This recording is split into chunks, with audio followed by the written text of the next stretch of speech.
My sweet and lovely viewers. তো কেমন আছো তোমরা সবাই? আশা করি প্রত্যেকে অনেক অনেক ভালো আছো। আজকে আবারও চলে এসেছি নতুন একটি ইনফরমেটিভ ভিডিও নিয়ে। তো আজকের ভিডিওতে আমরা কথা বলবো গর্ভাবস্থায় গর্ভবতী মায়ের নাভি লাইনের আকার কীরকম হলে মনে করা হয় যে গর্ভের আগত সন্তানটি পুত্র সন্তান আসতে চলেছে। তো সেই বিষয়ে আজকে সংক্ষিপ্ত আলোচনা। আশা করি প্রত্যেকে ভালো আছো। অবশ্যই চ্যানেলটি সাবস্ক্রাইব করে চ্যানেলের পাশে থেকো এবং পাশে থাকা যে বেল আইকন রয়েছে সেটা প্রেস করে রেখো, এবং ভিডিও ভালো লাগলে অবশ্যই ছোট্ট করে একটি লাইক দিয়ে চ্যানেলটির পাশে থেকো। তো এই নাভি লাইন সাধারণত একটি গর্ভবতী মায়ের শরীরে মেলানিন প্রোডাকশানের জন্যই বেশি হয়ে থাকে এবং হরমোনাল চেঞ্জেসের জন্য হয়ে থাকে, এবং এই চেঞ্জেস লক্ষ্য করা যায় 5 মাসের পর থেকে।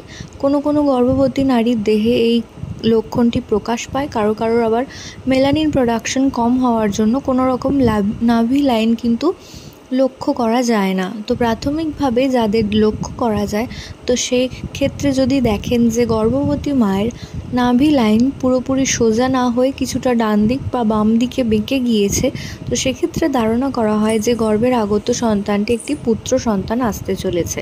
তো আশা করছি ভিডিওটা আপনাদের কিছুটা হলেও কাজে আসবে। প্রত্যেকে ভালো থাকুন, সুস্থ থাকুন এই কামনা করে ভিডিও এখানেই শেষ করছি। নমস্কার।